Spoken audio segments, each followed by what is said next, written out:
Welcome to your class 11th and welcome to my channel. Madam wow, आज हम class 11th का basic terms के साथ एक प्रैक्टिकल चैप्टर स्टार्ट कर रहे हैं. ये प्रैक्टिकल चैप्टर आपको एग्जाम में 10 मार्क्स पक्के कराएगा. इसलिए मेरी वीडियो ये वाली पूरी और आगे के पार्ट्स जरूर देखना, क्योंकि इस वीडियो में आपके कितने मार्क्स पक्के होंगे? 10 मार्क्स. और दूसरी चीज़, और वीडियोस देखना आपकी 11th की अकाउंट्स एंड इकोनॉमिक्स की बेस मैडम वाओ पक्की करवाएगी और आपको बहुत अच्छे मार्क्स से आपके 11th में एंड बोर्ड्स में एंड क्लूट में पास करवाएगी. तो देखो, हम कौन सा चैप्टर स्टार्ट करने जा रहे हैं?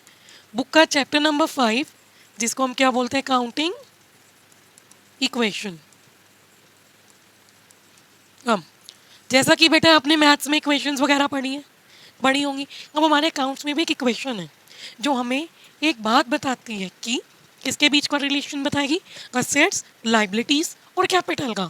अब मैम ने क्या वर्ड्स बोल दिए ये तो हमें पता ही नहीं. तो चलो देखते हैं इन वर्ड्स का मीनिंग. पहले इक्वेशन लिखते हैं. Assets is equal to liabilities plus capital. देखिए, ये हमारी क्या है? Accounting equation. अब इस अकाउंटिंग इक्वेशन में ये वाली साइड क्या है? Left hand side. और ये वाली साइड क्या है? Right hand side. तो हमें इस इक्वेशन में right hand left hand side को इक्वल रखना है राइट हैंड साइड के. ठीक है, left hand side must be equal to right hand side. Now assets क्या होते हैं? इसका मीनिंग जानते हैं एसेट्स का. एसेट्स कोई भी थिंग हो सकती है, बट कोई भी चीज नहीं, इसके अंदर भी दो कंडीशन है कि वो कब एसेट होगी. Anything which have money value and gives future benefit. ये बेटा नोट डाउन कर लो कॉपी पेन में कि देखो, पहले असेट का एक एग्जांपल लेके समझाती हूँ. Land, building, machinery. अब ये मैंने एग्जांपल लिया एसेट्स के. अब बताओ मुझे कि सबसे पहले मैंने क्या लिखा? Monetary value. ज़मीन है, ज़मीन की वैल्यू होती है. एक ज़मीन की क्या वैल्यू होगी? 2 लाख, 3 लाख, 4 लाख, 10 लाख. ज़मीन की मनी में वैल्यू भी है. और दूसरा क्या दे वो आपको? Future benefit.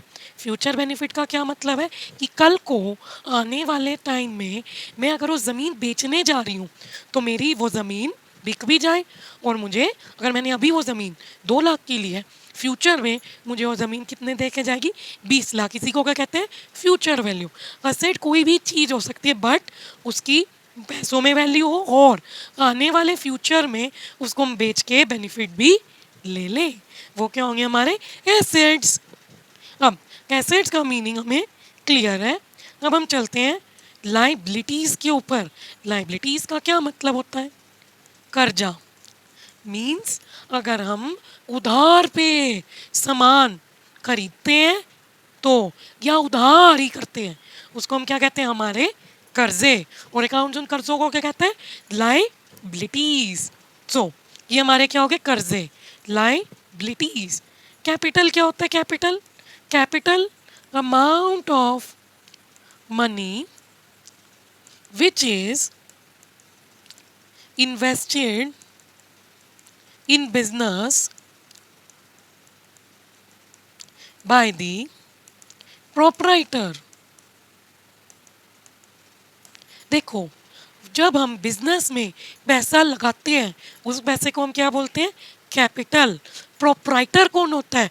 वो पर्सन होता है जो बिजनेस चलाता है और बिजनेस में कैपिटल लगाता है. तो जब प्रोप्राइटर बिजनेस में पैसा लगा रहा है तो क्या होगी? कैपिटल. अब अकाउंटिंग इक्वेशन क्या कहती है कि असेट्स किसके बराबर होने चाहिए? लाइबिलिटीज प्लस कैपिटल के. नाउ नेक्स्ट चलते हैं. अब अब हम एक सिंपल सा स्टूडेंट्स क्वेश्चन सॉल्व करेंगे जिससे कि हमें क्लियर होगा कि अकाउंट्स में रिकॉर्डिंग किस तरीके से होती है. और ये आपका क्वेश्चन कितने मार्क्स का आना है? 10 मार्क्स का. बड़ा सा होगा, लंबा सा. हमारा क्वेश्चन है जो कि अकाउंटिंग इक्वेशन का एक छोटा सा क्वेश्चन है जस्ट समझने के लिए कि ट्रांजैक्शंस इस इक्वेशन में रिकॉर्ड किस तरीके से होंगी। तो देखिए एक एक पढ़ करके इसको समझते हैं और पढ़ते हैं। सबसे पहली ट्रांजैक्शन क्या बोल रही है कि बिजनेस स्टार्ट हुआ है कैश से कितने रुपीस से 45,000 से। तो देखो बेटा जब भी हम इन ट्रांजैक्शंस को रिकॉर्ड करते हैं तो हम कौन सा सिस्टम फॉलो करते हैं, double entry system. Double entry system क्या होता है, कोई भी ट्रांजैक्शन होगी उस ट्रांजैक्शन के दो एस्पेक्ट्स रिकॉर्ड होंगे, यानी जितने भी साइड्स 2 या 3 साइड्स रिकॉर्ड होंगी उसको हम क्या बोलते हैं, डबल एंट्री सिस्टम। नाउ अब सबसे पहले हम नोट डाउन करते हैं counting equation. Assets is equal to liabilities plus capital. ठीक है, ये हमारी क्या है काउंटिंग इक्वेशन। अब ये क्या फर्स्ट, तो यहाँ पे हम क्या लिखेंगे, फर्स्ट बिजनेस स्टार्ट हुआ है कैश से 45,000। तो अब इसके अंदर दो एस्पेक्ट्स की बात हो रही है, क्या मतलब मैं प्रोप्राइटर हूँ, मैंने बिजनेस के अंदर 45,000 रुपये डाले हैं। तो पहली चीज बिजनेस के पॉइंट ऑफ व्यू से सोचो। अकाउंट्स में हम क्या सोचते हैं, बिजनेस के पॉइंट ऑफ व्यू से सोचते हैं। अब बिजनेस का क्या फायदा हुआ जब बिजनेस में पैसा लगा, पहला बिजनेस को क्या आएगा, कैश। क्या आएगा, कैश का आएगा।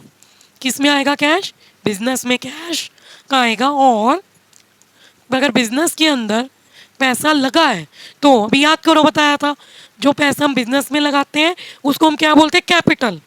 और क्या आएगी, कैपिटल आएगी, कैश आएगा और कैपिटल आएगी। तो ये कहाँ पे रिकॉर्ड होगा, देखो ये कहाँ पे रिकॉर्ड होगा, सबसे पहले एसेट में किसका कॉलम बनेगा, कैश का।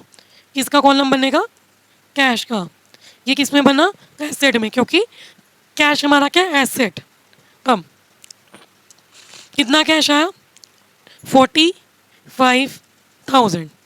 कम 45,000 कैश है, ये क्या हो गया पहला एस्पेक्ट। दूसरा एस्पेक्ट क्या कहता है कि कैपिटल भी आई है, लाइबिलिटी तो हो नहीं क्योंकि कर्जा हमने नहीं लिया। कैपिटल कितनी लगी है, 45,000। अब यहाँ पे एक लाइन आ जाएगी, इसके अंदर हम क्या लिखेंगे, न्यू इक्वेशन।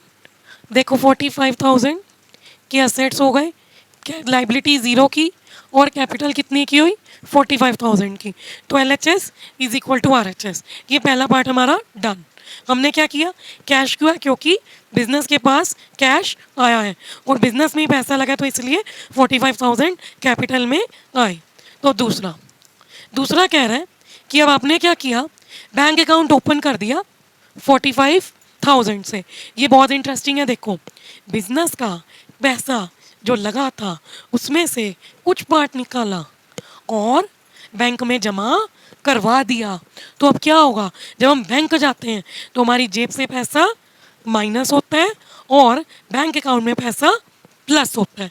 तो इसके अंदर क्या क्या एस्पेक्ट की बात हुई है, सबसे पहला कैश। कैश क्या होगा, जाएगा, क्या होगा, कैश जेब से जाएगा और क्या होगा, बैंक में पैसा आएगा।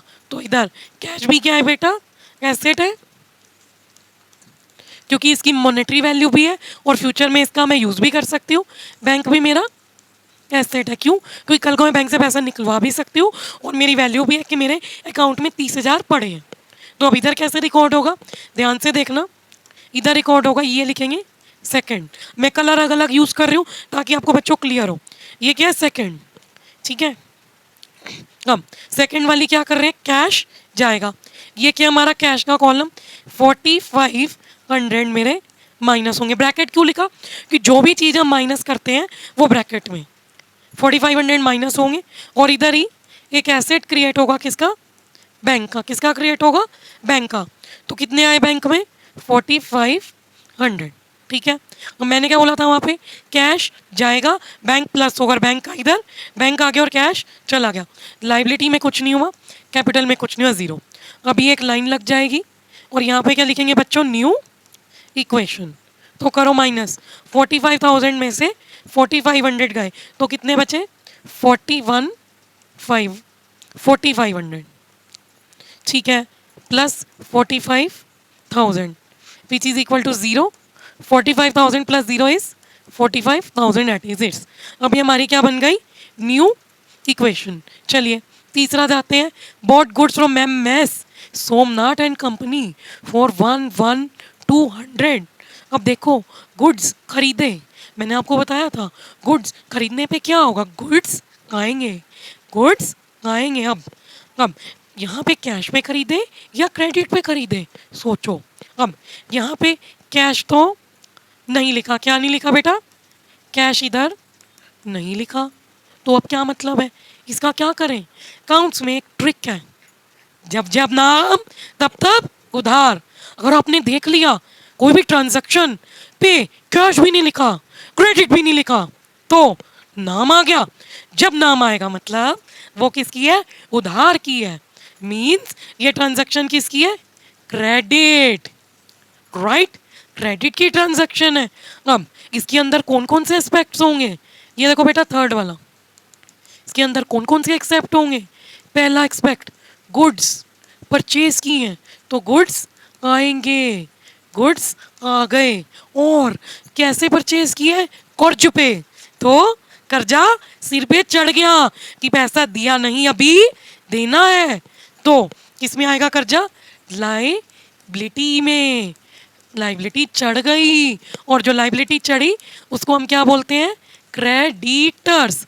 क्रेडिटर्स कौन होते हैं, क्रेडिटर्स वो पर्सन होते हैं जिसका पैसा हम फर्म ने या प्रोप्राइटर ने उधार का पैसा वापस देना है. जिस बंदे का उधार का पैसा वापस देना है, टेंशन, वो हमारे क्या हो गए, क्रेडिटर्स. अब चलो इसको करते हैं, कलर अलग ले रही हूँ कि समझ में. थर्ड, अब देखो कैश का तो कोई रोल नहीं है तो ज़ीरो. ये क्या है, कैश. कैश का कोई रोल नहीं है तो ज़ीरो. बैंक का कोई रोल नहीं है, ज़ीरो. अब गुड्स क्या है, आए हैं. गुड्स क्या है, एसेट. क्यों, क्योंकि गुड्स की वैल्यू भी है, पैसे में मैं गुड्स को देख भी सकती हूँ और दूसरी चीज़ गुड्स को मैं कल को बेच भी सकती हूँ और उसका क्या होगा, फ्यूचर बेनिफिट. तो यहाँ पे किसका कॉलम बनेगा, गुड्स. स्टॉक का किसका बनेगा, स्टॉक का. स्टॉक क्या होता है, माल. हम फर्म जो है गुड्स क्यों लेती है, माल भरने के लिए. तो इसलिए यहाँ पे किसका बनेगा, स्टॉक का. कितने का स्टॉक आया, 1,12,00 इज इक्वल टू लाइबिलिटी कितने की चढ़ेगी, 1,12,00. और एक और चीज़, इधर भी एक कॉलम बनेगा लाइबिलिटी में. मैंने आपको क्या बताया था, क्रेडिटर्स का. किसका कॉलम बनेगा, क्रेडिटर्स का, जो हमारे कर्जदार हैं. अब यहाँ पे क्या आएगा, लाइन, और यहाँ पे क्या लगेगी, न्यू इक्वेशन. 4,500 का कैश, 4,500 का बैंक. ये क्या, हम यहाँ पे ऊपर भी 0 कर लो क्योंकि ऊपर स्टॉक का कोई रोल नहीं है तो 0 लिखना पड़ेगा क्योंकि कॉलम ऐड हुए. तो स्टॉक कितने का है, 11,200 is equal to creditors 11,200 plus 45,000 की हमारी कैपिटल. तो इधर LHS किसके बराबर आ गया, RHS के. आप चेक कर सकते हो. ये एक छोटा सा क्वेश्चन था जो मैंने आपको करा दिया. अब अगली वीडियो में महा धमाका क्वेश्चन आने वाला है जो कि सबसे डिफिकल्ट है, TS गरेवाल का, जो बच्चों को कम समझ आता है. वो बहुत टफ क्वेश्चन है, तो देखना मत भूलना अगला पार्ट. Thank you.